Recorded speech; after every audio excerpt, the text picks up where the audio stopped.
And just as a review, obviously these clinical trials were done in the context of the previous clinical trials that were mentioned by Paulus in his introductory remarks regarding the comparisons between warfarin and placebo. And although warfarin and other vitamin K antagonists were drugs that we used for over half a century, the clinical trial data that underlies warfarin is actually quite weak. With respect to the numbers, there were less than 3,000 patients randomized into one of the original warfarin versus placebo trials. That's in comparison to the 4 phase 3 NOAC trials, beginning with RELY and ending with ENGAGE over a 4-year span of reporting that enrolled approximately 72,000 patients to either warfarin or one of the NOACs. So we have far more information, not just about the NOACs, but about warfarin than we ever did from the previous clinical trial experience. And what can we learn from these clinical trials? And as a trialist, I recognize that the interpretation, especially by many in the community, is that clinical trials are an experiment in an idealized situation. And that's certainly part of that is true. Clinical trials are really the only way where through randomization you can adequately compare one drug to another without all of the confounding that is inflicted upon any, even the best intentioned, real-world data. But remember, to get a trial sizes that have ranged, somewhere between 14 to 21,000 patients per trial, you have to enroll in 1,000, 1,500 sites over 50, 55 countries, thousands of sites throughout the world. So these clinical trials are so big in an advanced age population that you really do enroll a broad range of patients. And as mentioned earlier, when you look at the NOACs as a class versus warfarin, which is really the most valid statistical comparison, you get on much shakier ground when you try to make indirect comparisons for one drug for another. But because they all had a common comparator, I think we are statistically robust, able to say, how are these drugs compared to our standard of care? And as mentioned earlier, these drugs are broadly similar with respect to reducing ischemic stroke, which is why they were designed. The one exception, the higher dose of dabigatran, the only individual drug that significantly lowered ischemic stroke in particular. They're all far safer with respect to bleeding in the brain, whether you look at hemorrhagic stroke or ICH in general, and as mentioned, a 50% reduction. That's really the dramatic advance in our ability to care for patients. They tend to cause less major bleeding in general. Remember, major bleeding is kind of a hodgepodge of different severity of bleeding, with the only excess bleeding really GI bleeding for most of the agents, and that's because these drugs are obviously active anticoagulants in the gut, so you get local anticoagulant effects as they brush by a predisposed lesion or ulcer. Importantly, also as mentioned, the safety of these drugs really move the needle with respect to mortality, and there is a 10% reduction in all-cause mortality with these drugs. And this becomes important when we begin to understand the comorbidity of the patients. Now, some of the trials or some of the agents, may claim that there's a statistical reduction in death or CV death, but if you actually look, the confidence intervals of that estimate actually disappear. Every drug in this class reduces all-cause mortality statistically close to about 10%. And at least half, if not more than that mortality, is related to bleeding. That's either directly related to fatal bleeding, and that's usually intracranial hemorrhage, or bleeding that led to death. In an analysis of one of my colleagues, Bob Giuliano, he looked at not just the fatal bleeds, patient herniated from an ICH, but someone who had a very severe bleed and say died in the hospital 8-9 days later of a ventilated associated pneumonia in the ICU. Well, they didn't die of a bleeding death, but everyone would argue that that bleed that put them in the intensive care unit that led to the death is certainly in the causal pathway of bleeding. So most of the mortality benefit of these drugs is actually in the safety with respect to bleeding. And when we talk about comorbidities and our failure to really anticoagulate these patients, it's generally in regards to the safety or the perceived lack of safety of these agents. One of the things we did in the original meta-analysis is we did look at various subgroups. And I'm not going to go through all of the individual comorbidity subgroup analyses because every trial has published a gazillion papers in the elderly, poor renal function, men, women. But just broadly, we looked at some 20 plus subgroups. And what you can see here is you actually cannot find a subgroup, and this is for efficacy, stroke, and systemic embolism, the primary endpoint of all the trials, where the NOACs didn't tend to have more efficacy than warfarin. And this includes age greater than 75, patients with impaired renal function, even though these drugs are renally cleared, patients that, down here, if you look at high CHAD score. And remember, the individual trials are not powered to look at subgroups. They're powered for their primary endpoint. But in meta-analyses as this, in these high-risk comorbid conditions, you'll have 10, 20, 30,000 patients in some of these subgroups. So you actually do have a significant amount of power in meta-analytic subgroups to say that certainly the robustness with respect to efficacy is preserved regardless across the risk spectrum of these patients. Now, if you look at bleeding, you see the exact same thing, that it tends to favor the NOACs compared to warfarin. You can't find a group of patients that have more relative bleeding with warfarin with respect to the NOACs. And the correct interpretation of subgroup analysis is if there's no interaction by the subgroup, the interaction p-value is non-significant, you say the overall finding is consistent throughout the subgroup. So if your drug tends to be more effective and safer overall, and there's no interaction, these p-values are non-significant, you say that even in these high-risk groups, the NOACs tend to be more effective and safer. In fact, in every subgroup interaction that we tested, there was only a single interaction that was statistically significant, and that's that bottom one. It's the center-based TTR.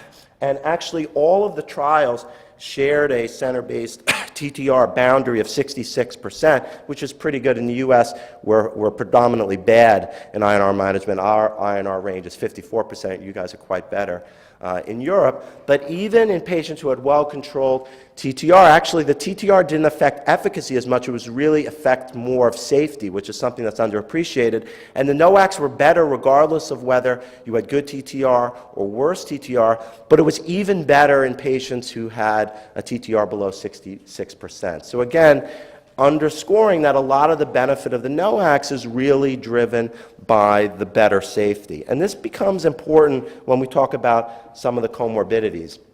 And again, that was a broad overview of all the individual comorbidities, and I'm just going to highlight a couple of medical conditions or states that tends to accumulate comorbidities, because no one looks at a patient and says you have 6 comorbidities versus 5, but you tend to inherit patients with atrial fibrillation that have a diagnosis or another condition that tends to accumulate multiple comorbidities, and of course the inextricable link between valvular heart disease and atrial fibrillation. We'll hear a little bit more about the specifics of valvular heart disease, but we know about 25-ish to 30% of the patients in these trials had moderate to severe valvular heart disease, excluding mechanical heart valves and moderate to severe mitral stenosis. As you'd expect, these patients were older. They more likely had permanent atrial fibrillation, that had a much higher prevalence of heart failure, coronary disease, and had a significantly higher CHA2DS2-VASc score. So these are patients who everyone would imagine have 7 or 8 or 9 comorbidities that make their management quite challenging. And what we find that overall, they had a non-significant increase in stroke or systemic embolism, 13%, but not significant, but tended to be more higher risk. But what was really interesting, and you'll see a pattern to this, is when you accumulate comorbidities, it tends to be magnified more on the safety side, which I think clinicians, whether it's cardiologists or general practitioners, they have a sense of this, that high-risk patients, they're really talking about high risk of bleeding. And here you see major bleeding increased by 30% and all-cause mortality increased by 34%. And you often see this link where you see a modest increase in ischemic events, but much higher bleeding and higher mortality. And as I mentioned earlier, there is this link between sort of bleeding and mortality that we see in the AF anticoagulated population. Now, this shows that these patients with valvular heart disease, multiple comorbidities, do have a higher risk. Is there any differential benefit between the NOACs versus warfarin? And when you look at this nice analysis by Julia Renda and Rafael de Catarina, you see that there is no interaction or effect modification between valvular heart disease status and treatment. The NOACs are just as effective in these patients and just as safe. And you see here, in fact, it's not significant, but the NOACs appear to be, the magnitude of their benefit on the efficacy side on the left even seems to be further to the left of unity. And so the NOACs in these high-risk patients tend to have more ischemic events, but certainly have a higher mortality or bleeding. The NOACs seem to be more effective and safer because remember, because it's consistent in these subgroups, the overall results of the trial population meta-analysis hold true. Now, what about fall risk and frailty? If you look about the failure to penetrate the anticoagulation in high-risk patients, one of the exciting things, and I remember being at the ESC when RELY was published, was we knew people weren't using warfarin. It was difficult to use. Patients hated it. Physicians hated it. And this fear of this uncontrolled bleeding. We weren't anticoagulating the elderly, frail patients and fall risk. And all of a sudden now we had a drug that was more effective, but actually safer. When do you really get that in clinical practice, especially as a cardiologist? I do a lot of coronary work, like many others in the room. You tend to get more effective antiplatelet agents, but they cause more bleeding. And so you're constantly trying to sort out, am I really going to use this in a high-risk patient where I might get more efficacy, but there's a downside of bleeding? Here we have a class of drugs that tend to be more effective but far safer, especially with respect to life-threatening bleeding. But we're still not really anticoagulating high-risk patients who are frail, have a lot of comorbidities, and often it's cited that we worry they're not going to enjoy the benefits of anticoagulation, particularly around the shadow of increased safety concerns with regard to bleeding. Actually, the ENGAGE trial was the one of the 4 trials that actually prospectively looked at fall risk at randomization analysis run by Jan Steffel. And clinicians are smart.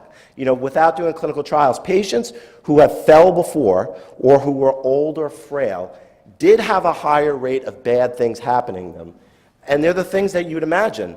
They had a 88% increased risk in bone fractures. And so people sense that these are frail, elderly patients who fall. That is true. That's a risk. Interestingly, if we jump to the bottom, their risk of stroke or systemic embolic events, only about a 16% increase, not significant. But where you really saw the magnitude of their risk was safety-wise. They had a 30% excess of bleeding and almost 70% excess of life-threatening bleeding, which is quite remarkable. And of course, a 45% increase in all-cause death. So these patients are older. They tend to be older women. They tend to have vascular disease. They tend to have chronic kidney disease, and they have a much higher CHA2DS2-VASc score. And so you could see you begin to accumulate a lot of those comorbidities. It seems to magnify your risk, particularly on the safety side.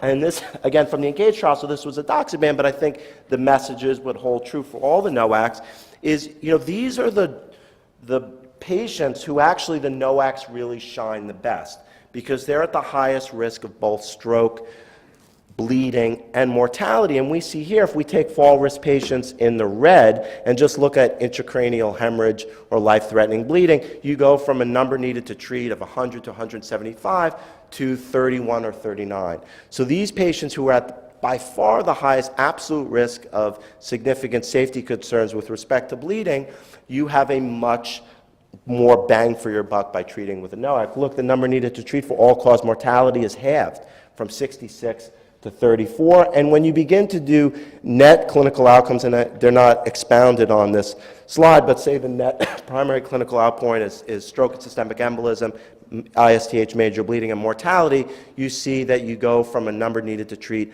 of 88 to 12, which is pretty remarkable. And so actually the patients that were not anticoagulating currently because of fears of safety concerns, these are actually the patients that really derive the absolute relative and absolute risk of bleeding and mortality. So these are the patients that NOACs are actually performing the best. Now, these are obviously comorbidities that affect their outcomes, and I think their individual comorbidities have been well established in the literature. I will say we also did this analysis by looking at the Charleston Comorbidity Index, which is a common database looked for accumulation of comorbidities, and these results are the same. If you stratify patients with the Charleston Comorbidity Index, which really identifies frail patients, the NOACs seem to really outperform warfarin. Now, also, one of the things you'll know when you have a patient with comorbid conditions is it's not actually just their medical condition that predisposes them to risk. It's the fact that you often have to prescribe other medications that then increase their risk even further. So it magnifies the effect in these patients because they have underlying disease, but they're often now on multiple medications that can have either interactions with the anticoagulants or predispose them to adverse accounts. And here, from a nice analysis done from the ROCKET trial, we see that 2/3 of the patients in ROCKET were on 5 or more meds. And there was not a significant increase in risk with stroke or systemic embolism. There was for a broader composite that included cardiovascular death and MI. But what was most remarkable was that there was a marked increase in the risk of bleeding depending on how many medications you're on. So if you were on 10 plus medications as compared to 0 to 4, you had almost a 50% increased risk of bleeding. So certainly these patients who tend to be older, frailer, and sicker on multiple medications, you're now getting, an even more higher magnitude of bleeding risk. And importantly, there is no modification with respect to NOACs or warfarin. And so here, this is looking at rivaroxaban versus warfarin. We see that whether you're on rivaroxaban or warfarin, if you're on 10 plus concomitant meds, you're at higher risk, but there is no relative difference between the two classes of drug. And this is important because if we're saying that intracranial hemorrhage or life-threatening bleeding is increased in these medications, and on average they're halved with the NOACs, they're going to enjoy a greater benefit, because if you go from a rate of 3 or 4% per year to say 8 or 10% per year, and you cut it in half, obviously those patients who have a higher absolute risk are going to derive greater benefit. So I think what we know from the clinical trials is that unlike some of the other fields where clinical trials are done in really a pristine population of healthy patients, when you do a trial, in these 4 trials in 72,000 patients across the world, where the average age is in their 70s, they have a lot of comorbidities. These aren't sort of a laboratory experiment of young, healthy patients. What I think we find from the individual trials and meta-analyses is that comorbidities do increase your risk of ischemic events, but they almost double or triple that risk when we talk about bleeding and mortality. So a lot of the comorbidities, what they're really adding to is the enhanced safety risk of patients, and that does lead to an increase in all-cause mortality. Polypharmacy often complicates the management of comorbidities because that even increases their risk even further. And I think that it's important that when we say these patients have comorbidities and they're at higher risk, that really is underscored by the fact that the NOACs have a lot of robust data from the clinical trials and other observational data, but even from the original trials, that these drugs are very effective and particularly safe in patients with multiple comorbidities. And the real benefit of the NOACs in moving this field forward and protecting patients is the fact that they are far safer and that they tend to reduce mortality in these very high-risk patients. And you're still enjoying the 60 to 70% reduction in ischemic stroke that we see with warfarin. And warfarin's problem was not that it wasn't an effective drug, but that it remains one of the most difficult and dangerous drugs that we use in clinical practice. And so hopefully, as more of this data gets out there and the real-world data gets out there, we'll push anticoagulation with the NOACs to these higher-risk patients with multiple comorbidities, because those are really the patients who are going to enjoy the greatest benefit.